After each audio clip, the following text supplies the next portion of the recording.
नमस्कार, मी अमित काळे न्यूज डंकामध्ये आपलं मनापासून स्वागत करतो। दिल्लीतील लाल किल्ल्याजवळ झालेल्या कार स्फोटानंतर आता आणखी माहिती समोर येते। अनेक धक्कादायक गोष्टी समजतायत। या दहशतवाद्यांना नेमकं भारतात काय घडवायचं होतं हे त्यांच्या नियोजनावरून लक्षात येतं। तपासात असं समोर आलं की दहशतवादी 32 जुन्या गाड्यांना स्फोटकांनी सज्ज करण्याची तयारी करत होते। त्यांचा एकाच वेळी अनेक शहरांमध्ये स्फोट घडवून आणण्याचा प्लॅन होता। अहवालानुसार तपासात उघड झालं की हुंडाई i20 आणि फोर्ड इकोस्पोर्ट या दोन गाड्या आधीच स्फोटकांनी तयार करण्यात आलेल्या होत्या। गुप्तचर सूत्रांच्या माहितीनुसार फरीदाबाद टेरर मॉड्यूलमधील 8 दहशतवादी 4 शहरांमध्ये 2-2च्या जोड्यांमध्ये कार्यरत होते। प्रत्येक जोडप्याला अनेक AID घेऊन एकाच वेळी स्फोट करण्याचं काम सोपवलं गेलं होतं। अटक करण्यात आलेल्या दहशतवाद्यांमध्ये doctor Muzammil, doctor Adil, doctor Umar आणि डॉक्टर शाहीन यांचा समावेश आहे। हे सर्व यापूर्वीच्या दहशतवादी प्रकरणांशी संबंधित आहेत। यापैकी डॉक्टर उमरला मुख्य सूत्रधार म्हणजेच या कटाचा मास्टरमाइंड असं मानलं गेलंय। तपासात असं समोर आलं की या ग्रुपनं 20 लाख रुपये जमा केले होते। यापैकी मोठा भाग उमरकडं ऑपरेशनसाठी दिलेला होता। या पैशातून गुरुग्राम, नूह आणि आसपासच्या भागातून 20 क्विंटल NPK खत खरेदी करण्यात आलं, ज्याचा वापर स्फोटक तयार करण्यासाठी होणार होता। उमरनं सिग्नल ॲपवर 2 ते 4 सदस्यांचा एक खासगी ग्रुप तयार केलेला होता, ज्यात संपूर्ण योजना आखली जात होती। तपास यंत्रणा आता जुन्या गाड्यांची खरेदी, खत पुरवठा आणि फंडिंगची संपूर्ण साखळी शोधत आहेत। हा ग्रुप स्वतंत्र दहशतवादी मॉड्यूल उभं करण्याच्या तयारीत होता। सुरक्षा यंत्रणा हाय अलर्टवर असून सर्व संशयितांचा शोध तीव्र गतीनं सुरू आहे। वृत्त आहे कर्नाटकमधून। कर्नाटक सरकारनं अखेर चित्तपूर इथं राष्ट्रीय स्वयंसेवक संघाच्या पथसंचलनाला परवानगी दिलेली आहे। न्यायालयाच्या आदेशानंतर आणि वाढत्या दबावाच्या पार्श्वभूमीवर हा निर्णय घेण्यात आलेला आहे। राज्य सरकारनं कर्नाटक उच्च न्यायालयाला कळवलेलं होतं की ती एकदाच विशेष उपाय म्हणून सर्व रूट मार्चच्या अर्जावर सकारात्मक विचार करणार आहे। यात RSSचं चित्तपूर, जिल्हा कलबुर्गी इथं होणारं पथसंचलनही समाविष्ट आहे, ज्याची तारीख आता 16 नोव्हेंबर रोजी निश्चित करण्यात आली आहे। राज्याचे ॲडव्होकेट जनरल शशी किरण शेट्टी यांनी न्यायालयाला सांगितलं की 5 नोव्हेंबर 2025 रोजी न्यायालयाच्या निर्देशानुसार झालेल्या बैठकीत 11 संघटनांनी रूट मार्चसाठी परवानगी मागितली होती। त्यांनी सांगितलं की सरकार सर्वांना टप्प्याटप्प्यानं परवानगी देईल, मात्र हा निर्णय पुढील प्रकरणांसाठी मिसाल म्हणून वापरला जाणार नाही। RSS तर्फे याचिका दाखल करणारे अशोक पाटील यांचे वकील अरुण श्याम यांनी सांगितलं, संघटनेनं 13 आणि 16 नोव्हेंबर या तारखा ठरवलेल्या होत्या। यापूर्वी RSSचा रूट मार्च 19 ऑक्टोबर आणि नंतर 2 नोव्हेंबर रोजी होणार होता, पण प्रशासकीय कारणांमुळे परवानगी मिळू शकली नव्हती। हे पथसंचलन मंत्री प्रियंक खरगे यांच्या मतदारसंघ चित्तपूर इथं आयोजित केलं जाणार आहे। हे विशेष। दिल्लीतील लाल किल्ल्याजवळ झालेल्या स्फोटाच्या काही तासापूर्वी दहशतवादी डॉक्टर उमर नबी याला जुन्या दिल्लीतील एका मशिदीत जाताना पाहण्यात आलेलं होतं। CCTV फुटेजमध्ये तो रामलीला मैदानाजवळ तुर्कमान गेट समोर असलेल्या फैज-ए-इलाही मशिदीत प्रवेश करताना आणि काही वेळानंतर बाहेर येताना दिसतो। चौकशीत असं समोर आलं की तो तिथं सुमारे 10 मिनिटं थांबला आणि त्यानंतर 10 नोव्हेंबर रोजी दुपारी 2:30 लाल किल्ल्याकडे रवाना झाला। ही मशीद तबलिकी जमातच्या क्रियाकलापांचं एक प्रमुख केंद्र मानली जाते। उमरनं हा स्फोट घाईघाईत केला कारण त्याचे इतर साथीदार आधीच 2900 किलो स्फोटकं, असॉल्ट रायफल आणि दारुगोळ्यांसह अटक झालेले होते। डॉक्टर उमर उन नबी हा तथाकथित व्हाईट कॉलर दहशतवादी गटाचा सर्वात कट्टर सदस्य असल्याचं सांगितलं जातं। स्फोटाच्या वेळी कार तोच चालवत होता। त्याच्या मृतदेहातील DNA नमुन्यातून त्याची ओळख पटलेली आहे।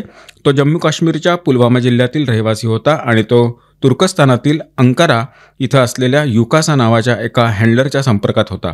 तपासात हेही उघड झालं की स्फोटाच्या आधी उमर फरीदाबादहून मेवात मार्गे फिरोजपूर झिरका इथं गेला आणि नंतर दिल्ली मुंबई एक्सप्रेसवेवरून परत दिल्लीला आला। त्यानं रस्त्यातील एका ढाब्यावर कारमध्येच रात्र काढलेली होती। त्यानंतर तो बदरपूर बॉर्डर मार्गे दिल्लीमध्ये आला। या सर्व ठिकाणांवरील त्याची उपस्थिती CCTV फुटेजमध्ये नोंदली गेलेली आहे।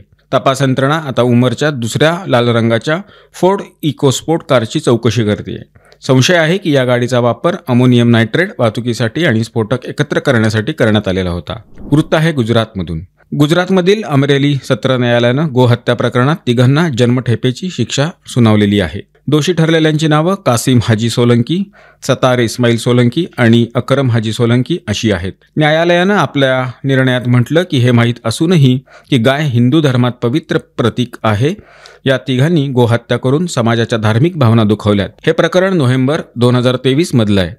अमरेली सिटी पोलिसांना मिळालेल्या गुप्त माहितीच्या आधारे त्यांनी बहारपाडा गावातील मोठा खडकीवाड या ठिकाणी एका घरावर छापा टाकला. या ठिकाणाहून 40 किलो गोमांस जप्त करण्यात आलं. हे घर कासिम हाजी सोळंकी नावाच्या व्यक्तीचं होतं, जो तिथंच पोलिसांना आढळून आला. त्याच्याकडून तराजू आणि इतर उपकरणंसुद्धा जप्त करण्यात आली, ज्यावरून तो गोमांस विक्रीचा व्यवसाय करतो हे स्पष्ट झालं. चौकशीतून त्याचे आणखी 2 साथीदार समोर आले, जे छापेमारी दरम्यान पळून गेलेले होते, परंतु नंतर पोलिसांनी त्यांना अटकसुद्धा केली. अटकेनंतर या तिघांविरुद्ध अमरेली सिटी पोलीस ठाण्यात गुन्हा दाखल करण्यात आला. नंतर हा खटला सिव्हिल कोर्टातून 2024 अमरेली सत्र न्यायालयाकडे वर्ग करण्यात आला. सत्र न्यायालयातील सुनावणीनंतर 11 नोव्हेंबर रोजी मुख्य जिल्हा न्यायाधीश रिजवान बुखारी यांच्या न्यायालयानं तिघांनाही दोषी ठरवून जन्मठेपेची शिक्षा सुनावलेली आहे. निर्णयामध्ये न्यायालयानं नमूद केलं की दोषींनी हे जाणून बुजून केलं की गाय हिंदू धर्मातील पवित्र प्रतीक आहे.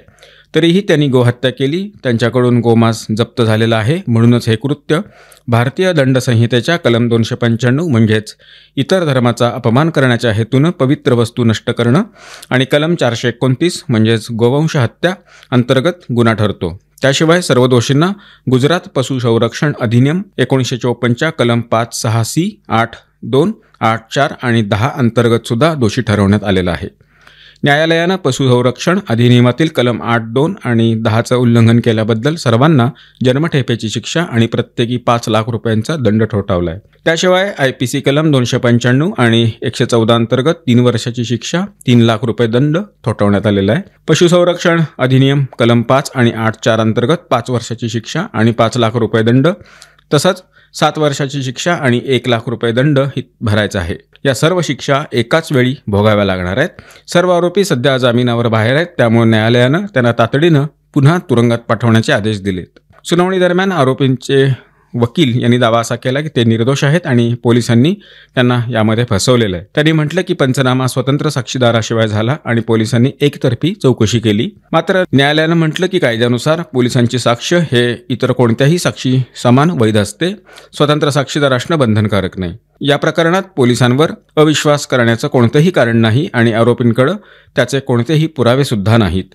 न्यायालयानं पशुवैद्य आणि FSL वैज्ञानिकांच्या अहवालाचा उल्लेख केला, ज्यात स्पष्ट नमूद होतं की ते गोमांसच आहे. दोषी याबाबत कोणतेही समाधानकारक स्पष्टीकरण देऊ शकले नाहीत की गोमांस कुठून आलं.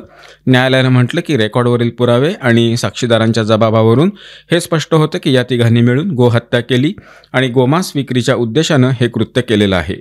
शेवटी न्यायालयानं निरीक्षण नोंदवलं की शिक्षेचा निर्णय देताना न्यायालयानं कठोर भूमिका घेऊ नये, परंतु जर अतिउदारता दाखवली तर त्याचा समाजावर आणि आरोपींच्या गुन्हेगारी प्रवृत्तीवर प्रतिकूल परिणाम होऊ शकतो. म्हणूनच न्यायालयानं सर्वांना जन्मठेपेची शिक्षा सुनावलेली आहे. मित्रांनो, या व्हिडिओच्या माध्यमातून मांडण्यात आलेले विषय आपल्याला कसे वाटले याबद्दलची आपली मतं, आपल्या प्रतिक्रिया कमेंट बॉक्समध्ये लिहून अवश्य कळवा. व्हिडिओ आवडला असल्यास तो लाईक करा, जास्तीत जास्त लोकांच्यापर्यंत शेअर करा, आपल्या मित्रपरिवारात शेअर करा आणि आमचं चॅनल आठवणीनं सबस्क्राईब करायला विसरू नका. धन्यवाद आणि नमस्कार.